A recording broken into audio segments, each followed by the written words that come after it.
Bienvenido a Nasser Talks. Van a ser una serie de charlas informativas que vamos a impartir diferentes profesionales relacionados con la nutrición y con la salud, gracias a Nasser, el Centro de Salud de Estudios Superiores. Mi nombre es Mari Nieto. En las redes sociales me vais a encontrar como marinieto.dietista. Soy dietista desde el 2005. He estudiado además naturopatía, me he especializado en nutrición clínica, deportiva, vegetariana y también he realizado máster en neurociencia terapéutica. Mi curiosidad en torno a la alimentación empezó desde muy pequeña, de manos de mi abuelo. Siempre me he preguntado si los alimentos solo nos aportan energía o nos aportan algo más. De ahí mis estudios. Y los estudios y la experiencia me han demostrado que efectivamente nos aportan muchas más cosas y hacen muchas cosas por nosotros. En el 2013 decidí emprender, decidí hacerme autónoma. Y todo aquel que acude a mí para algún tipo de asesoría, mi objetivo es que aprenda cómo los alimentos pueden mejorar su calidad de vida, puede ayudarlo a conseguir esa meta que busca, ese resultado. Estoy especializada en obesidad y sobrepeso, además de patología autoinmune e inflamatoria. ¿De qué te voy a hablar hoy en esta charla? Pues bien, te voy a hablar del enfoque biopsicosocial de la pérdida de peso. En concreto te voy a hablar de tres cosas. De algunos de los factores físicos y químicos que nos van a influenciar en la pérdida de peso. Te voy a hablar también en una segunda parte de la personalidad y del entorno, cómo nos influencian en la pérdida de peso. Y además también te voy a hablar de la motivación, la frustración y el compromiso. Antes de pensar, sí que hay una cosa que me gustaría que te quedara bien clara. El tema del peso. El peso únicamente es una adaptación al medio en el que vivimos. Si yo estoy viviendo en un entorno en el que tengo escasez de alimentos, lo que va a favorecer es que mi peso sea bajo. Sin embargo, si estoy viviendo en un entorno en el que tengo abundancia de alimentos, mi peso va a ser alto. Esto siempre ha sido así para el ser humano y debe ser así porque es lo que nos ha llevado a la supervivencia de la especie. Los alimentos procesados, los congelados, los evaporados y demás, empezaron a aparecer a partir del siglo XIX, finales del XIX, principios del siglo XX. Es decir, hace poquito que están con nosotros. Y esto se relaciona con la tecnología últimamente, con la ingeniería de los alimentos. Vamos a ir al primer punto. Factores físicos y químicos que nos van a influenciar en la pérdida de peso. Aquí te voy a hablar de la conducta alimentaria y después de la regulación del apetito y de la saciedad. Conducta alimentaria. Este concepto, ¿qué significa? ¿Qué es? Pues bien, es ese comportamiento que nosotros tenemos que está relacionado con los alimentos, con la selección de los mismos, con las preparaciones culinarias y con la cantidad que ingerimos. Es un concepto que es muy amplio. Y tienes que tener en cuenta que esta conducta ya viene determinada incluso antes de que nazcamos. Es decir, aquellas madres, aquellas mujeres embarazadas que durante este proceso de gestación han tenido una nutrición insuficiente van a tener bebés con déficit de peso. Y estos bebés en edades adultas serán personas normalmente que van a tender al sobrepeso. Sin embargo, aquellas madres que se han criado en un entorno, se han nutrido en un entorno de abundancia, va a favorecer que tenga bebés con un peso más alto al nacer. Y esto generará adultos con tendencia a la obesidad. Sigue siendo una adaptación al medio. La energía es necesaria para la supervivencia. Si yo soy un bebé que ha nacido en un entorno abundante y mi madre se ha criado con déficit a nivel nutricional, voy a comer más por si en otro momento viene un momento de escasez. Y si soy un bebé que ha nacido con exceso de peso, como me sigo criando en un entorno en el que hay abundancia, voy a continuar esa tendencia. ¿Quién regula esta conducta alimentaria? Pues bien, El director de orquesta es el cerebro, por supuestísimo. Tenemos que tener en cuenta que exponer a los peques a edades tempranas a alimentos procesados va a hacer que el adulto, que este mismo bebé cuando sea adulto, tenga tendencia a seleccionar este tipo de alimentos.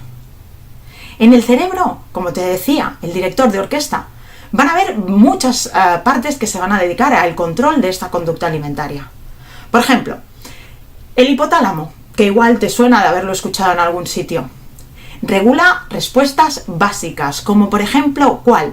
Pues por ejemplo, el sueño, el hambre, la sed, con lo cual va a tener un papel en la conducta alimentaria.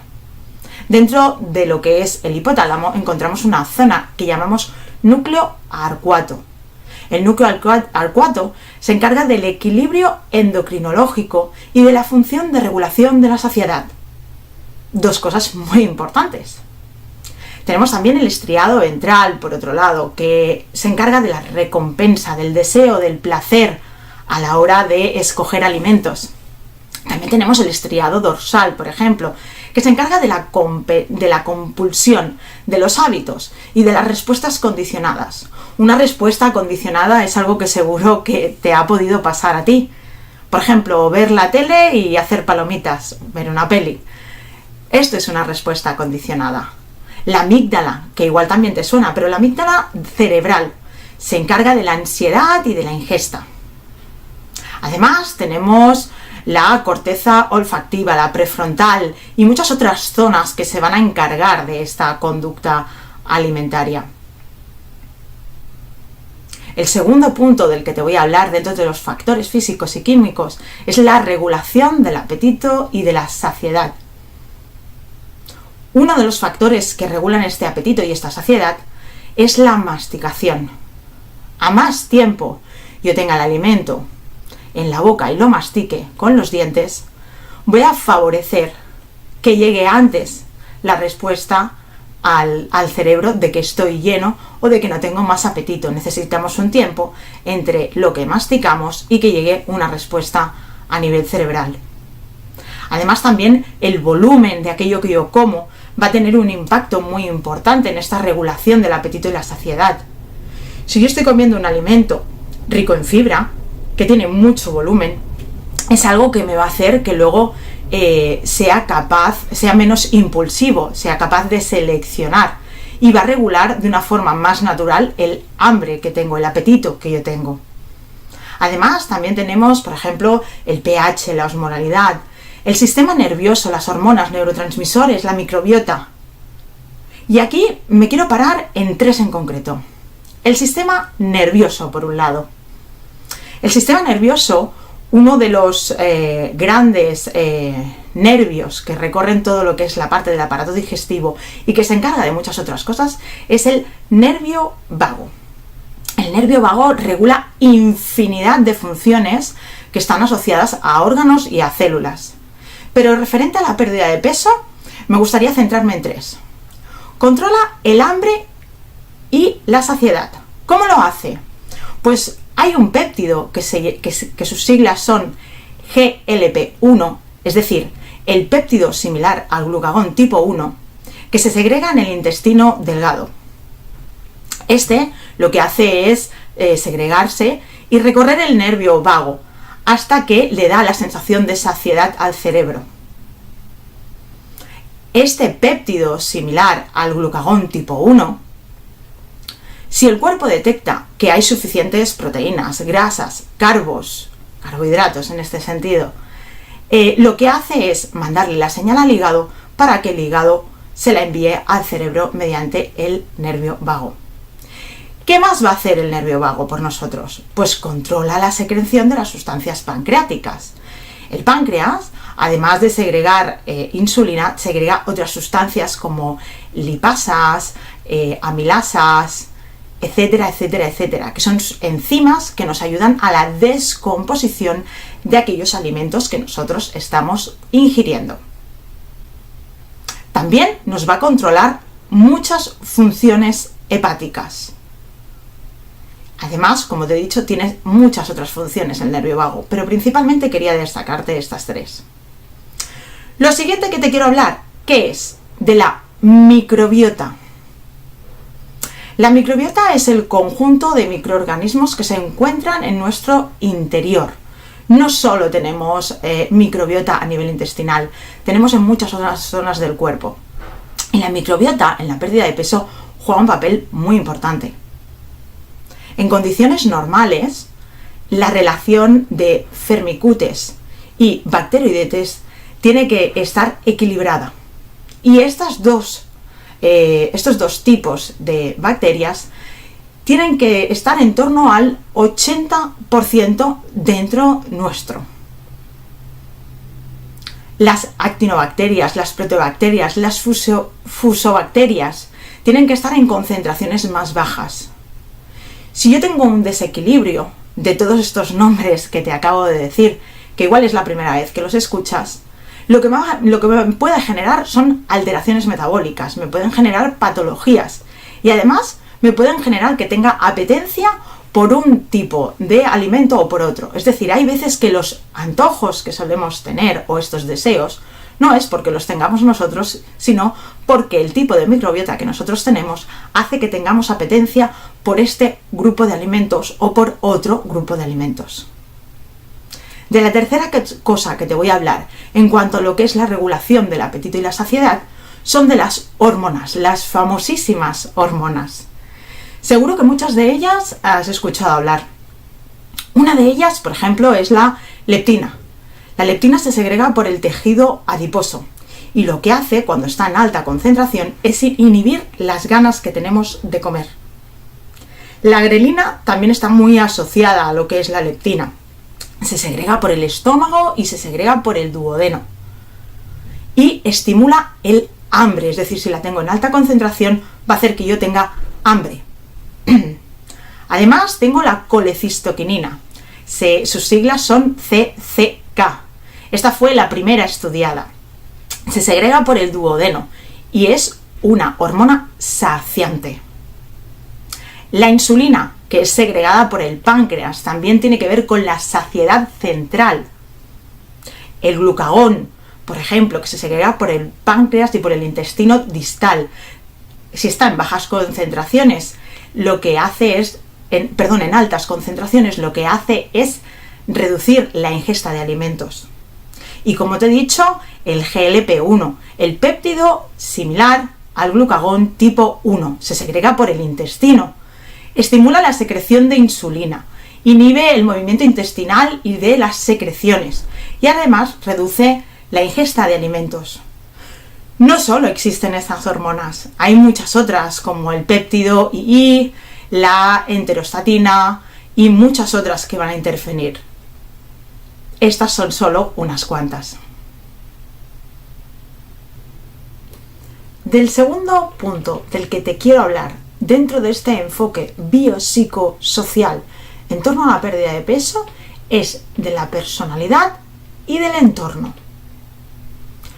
No sé si lo sabes, pero hay muchas características en cuanto a lo que son personalidades.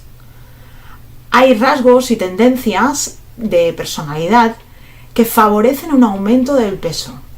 Por ejemplo, las personas que son más impulsivas, aquellas que son sensibles a recompensas y aquellas con poca capacidad de inhibición siempre van a tener una tendencia a aumentar su peso corporal. Hay una de las teorías que actualmente es la que más se suele seguir, que es la de los Big Five, es decir, 5 rasgos de personalidad. Dentro de cada uno de ellos luego hay subrasgos, ¿vale? Y hay mezclas, no es que tengamos uno de ellos únicamente, suelen mezclarse, pero sí que es cierto que se determinan estos 5. ¿Cuáles son? La persona que es extravertida, aquella que es amable, la responsable, el que es neurótico y un rasgo de personalidad de apertura, que se le llama. Para que lo entiendas un poquito, imagínate una persona que es responsable. Esta persona, por ejemplo, será alguien trabajador, será puntual, será alguien organizado, será alguien enfocado al logro y será alguien exigente consigo mismo y con los demás. A esta persona, el tipo de abordaje a nivel dietético que tenemos que hacerle tiene que ser algo que sea más estructurado, algo que sea más cerrado, porque se va a sentir más cómoda con este abordaje dietético. Además, los resultados que vaya a obtener esta persona tienen que ser medibles. Por ejemplo, en cuanto a una cinta métrica que da un número, tienen que ser resultados que pueda ver y que pueda ver este progreso. Se va a sentir más cómoda esta persona. Por estos rasgos que te acabo de comentar, también va a ser una persona que va a ser menos impulsiva y además se va a controlar de una forma mucho más fácil. Seguro que con lo que te acabo de decir te viene alguien a la cabeza, o incluso puede que seas tú mismo. Ahora, sin embargo, imagínate otro supuesto. Una persona que tiende a la extraversión, es decir, una persona con mucha vida social, una persona muy curiosa, una persona que se adapta al cambio. Su éxito aquí va a depender principalmente de que su entorno, su familia, la gente que la rodea, la acepte. ¿Aquí qué abordaje dietético haríamos en cuanto a la pérdida de peso? Pues tiene que ser un abordaje mucho más flexible, mucho más llevable, un abordaje más abierto, diríamos. Y los resultados, en este sentido, tienen que ser más estéticos y tienen que estar halagados por su entorno, porque es como la persona se va a sentir más motivada. Además, este tipo de rasgos, por regla general, tienen tendencia a menos control y a más impulsividad, con lo cual es posible que le resulte un poquito más difícil conseguir los resultados que desea. Como puedes ver, la personalidad de cada uno de nosotros siempre va a influenciar en el abordaje y en el éxito o no éxito de esta bajada de peso. El entorno, como te decía, que es el segundo punto dentro de lo que es personalidad y entorno, va a jugar un papel indispensable. Te explico, la situación actual en nuestra sociedad es que podamos acudir a alimentos con mucha facilidad. Tenemos gran accesibilidad a ellos. Hoy en día no tenemos que ir a la selva ni a ningún sitio a cazar animales, los tenemos en el súper. Además, la conservación, las fechas de conservación hoy en día de los alimentos es muy grande, con lo cual tú puedes comprar un alimento hoy y consumirlo dentro de unos meses, por ejemplo, si está congelado.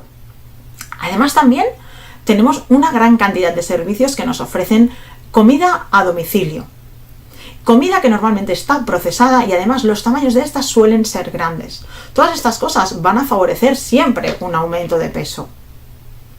Aparte, por si esto fuera poco, en la sociedad actual que vivimos se potencia muchísimo el sedentarismo y si no, párate a pensar. El tipo de trabajo que solemos tener, una gran cantidad de personas, es un trabajo que es sedentario, que es estático. Estamos 8 o 10 horas sin movernos, sin ejercitar ningún tipo de músculo. Y cuando nos desplazamos hasta nuestro lugar de trabajo, ¿cómo lo hacemos? En transporte público, o bien en coche o en moto, pero tampoco nos movemos, no estamos activos. Y por si esto, además, fuera poco, nuestro ocio también es estático. Jugar a un videojuego, ver la tele, todas estas cosas hacen que no nos movamos. Tenemos una sociedad que lo que hace es abocar hacia un aumento de peso. Además, en este sentido, en cuanto al entorno, la economía también juega un papel muy importante por una sencilla razón. Hoy en día tenemos una gran cantidad de productos y no les llamo alimentos, les llamo productos porque es lo que son, que tienen muy baja densidad calórica, es decir, que no nos van a satisfacer ni a saciar y además son muy económicos. Una familia que no tenga muchos ingresos siempre tendrá tendencia a comprar este tipo de alimento y este tipo de familia tendrá tendencia a un aumento de su peso corporal por regla general. Además, aquí tenemos que tener en cuenta que nuestras instituciones también invierten pocos recursos en lo que es potenciar la actividad física, ya sea en centros deportivos, en espacios que están dedicados a ellos al aire libre o en ayudas a determinados colectivos que lo que quieren es potenciar esta actividad física. Y el marketing, aquí también juega un papel determinante para el aumento de peso. ¿O acaso no te ha pasado a ti, que estoy segura de que sí, que has comprado un alimento en el cual ponía light, 0%, digestive o fit, y has comido más cantidad pensando que estabas comiendo un alimento que era saludable? Pues la mayor parte de veces son alimentos que te están aportando muchísimas calorías y que no son tan sanos a fin de cuentas. Otra de las cosas que tenemos que tener en cuenta dentro del entorno es la educación que tenemos. Tenemos una educación que va enfocada hacia este sedentarismo. ¿Cuántas horas pasan nuestros hijos sentados en una silla viendo a un profesor? Sería lo mismo que pasamos nosotros en nuestro trabajo, el mismo número de horas más o menos. ¿Y cuántas horas le dedican a la actividad física? Y aparte de esto, los hábitos, no solo los que hay en determinados comedores escolares, sino los hábitos que tenemos en casa. ¿O acaso no tienes galletitas con chocolate o tienes algún tipo de chuchería o de dulce que es para los niños a priori? Pues los niños esto no lo necesitan.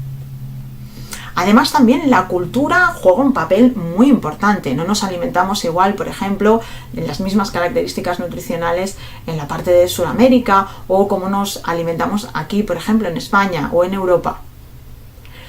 Hay un estudio que es muy interesante en Estados Unidos, donde se observó que los barrios que son más pobres tienen menos accesibilidad a lo que son alimentos saludables. Y por si esto fuera poco, también hay menos espacios disponibles para lo que es la actividad física. Es decir, estamos haciendo el cóctel perfecto para promocionar una sociedad con tendencia al sobrepeso. Del tercer punto que te voy a hablar en este enfoque biopsicosocial es de esta motivación, de esta frustración y de este compromiso del que te estaba hablando. Primero de todo vamos a definir conceptos. Motivación. ¿Qué es la motivación? Para mí, por ejemplo, la motivación me atrevo a definirla como es aquella razón para que alguien actúe de una forma en concreto, de una manera. La frustración, sin embargo, es ese sentimiento negativo, porque normalmente tiene connotaciones negativas, cuando las expectativas y los resultados no concuerdan. Para tenerlo un poquito claro, ¿qué es lo que sucede en este caso en torno a la dieta? Pues bien, primero de todo, tenemos un concepto de dieta que es de prohibición, que es de fracaso, que es de recaídas y que es de resultados a corto plazo.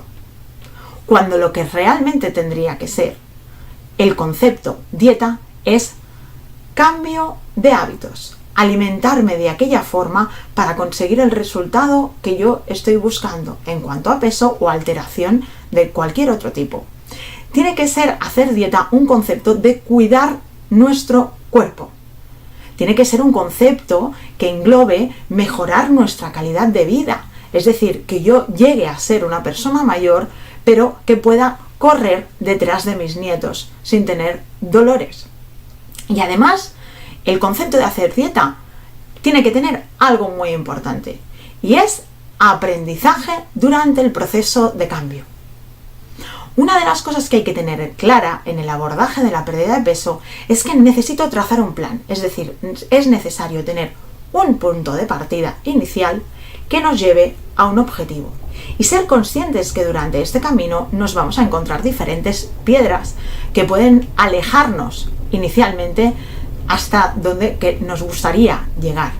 Pero lo importante es que estas piedras que vamos a encontrar tienen que ser un empuje, nos tienen que alentar para llegar donde queremos. Es decir, de estos momentos malos tenemos que tener este aprendizaje que comentábamos.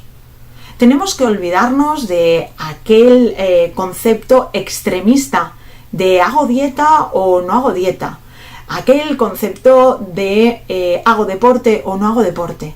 Empezar a tener lo que llamamos flexibilidad mental. ¿Y qué es lo que pasa?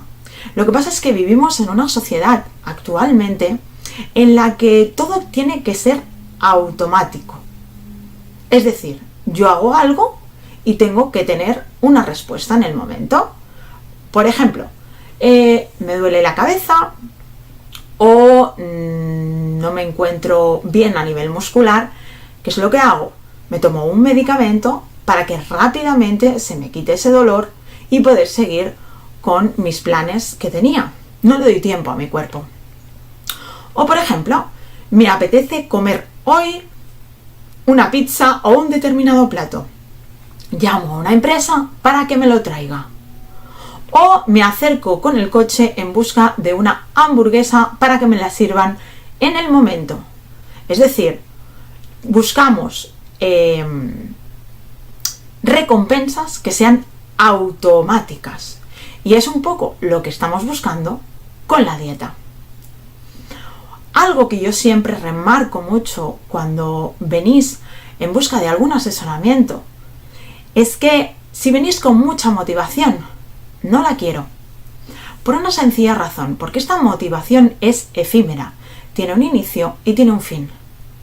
Prefiero que vengáis con compromiso, porque cuando uno se compromete, lo que sucede es que cree en aquello que está haciendo. Y esto siempre va a ser mucho más potente y vais a obtener mejores resultados a largo plazo. Con lo cual, olvídate de esta motivación inicial, que está muy bien como empuje, pero sobre todo, comprométete contigo mismo y cree en lo que estás haciendo. Observa si lo que haces, la forma de alimentarte que tienes o la que te han propuesto, te está generando beneficios, no solo a corto plazo, sino a largo plazo, si va a mejorar tu calidad de vida. Luego, también tienes que tener en cuenta el tema de la frustración, como hemos hablado.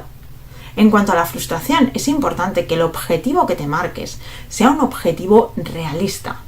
Esto de tengo una boda dentro de un mes, necesito perder X kilos, esto no es realista. No lo es porque estamos hablando de un cambio de hábitos. Lo que te ha llevado al peso en el que estás ahora es hacer las cosas de una determinada forma durante un tiempo.